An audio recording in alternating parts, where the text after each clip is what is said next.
Onlive is games on demand.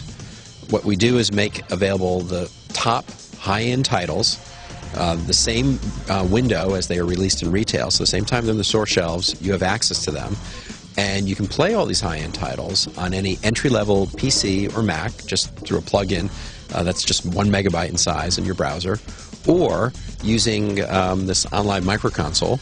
You can hook it up to your TV and have the exact same games available on your TV. Games on the TV and the PC and the Mac will be about 1280 by 720 at 60 frames a second, sometimes called 720p 60. The resolution is really limited by the speed of your broadband connection.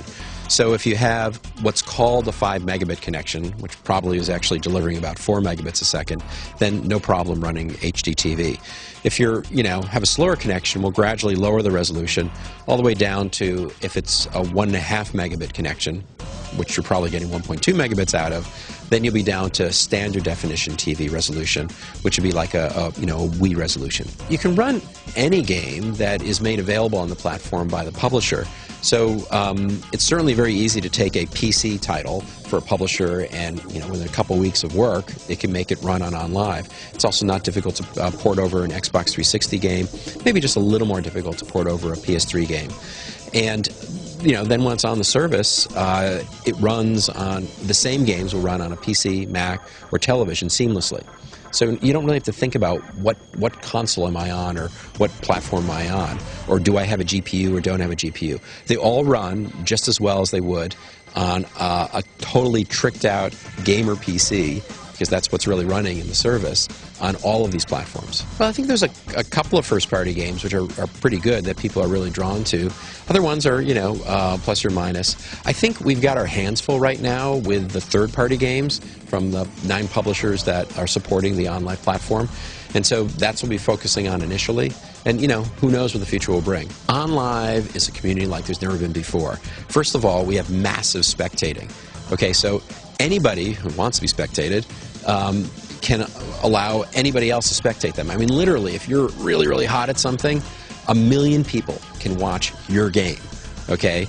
And you'll tell you how many people are watching you. And you can go and just check out any game you want and see a really great player and see what their moves are in order to get through a level. It's just really, really great. I mean, one of the things that's frustrating about spectating today, there's only a few games that really support it, and you have to be running the game in order to spectate. Well, suppose you're not sure if you even want the game. I mean, the first thing you'd like to do is see someone play it. So we're enabling that now. And then some other community features are, of course, you can have a video of yourself and an avatar. And when you play a game, if you did something really awesome or something really crazy, you just hit the brag clip button, and it saves the last 10 or 15 seconds of your gameplay onto your profile. And anybody in the Onlive service can go and see your awesome moment or your horrible moment. Definitely, you'll have the ability to set up friends lists. You can limit the people that are spectating you to just your friends. When we have, voice over IP, maybe you only want to talk to your friends or just let them listen to you. Or maybe you want to let the whole world listen to your commentary as you're making your way through a game. So we have an awful lot of different flexibility.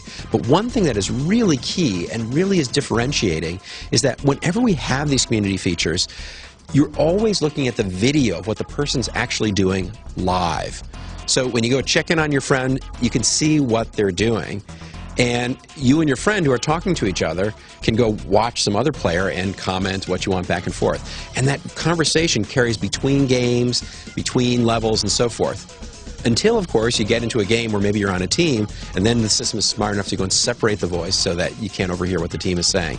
It's very, very sophisticated in terms of the way it allows people to communicate both from a video and an audio point of view. Pretty much any entry-level PC today with XP or Vista will run fine. With Macintoshes, it would be an Intel-based Mac. Pretty much any of those will work. And that's it. You don't need a GPU. And you just need, a broadband connection. 1.5 megabit connection for standard definition TV and 5 megabits per second or better for HD TV. You're quite correct. If we had a significant amount of lag, it would be unusable. So we had to develop a new technology that would allow the game to run a lot of the game to run in the server center, and then really to send tiny pieces of the game down through your DSL and cable modem connection very, very rapidly with no lag.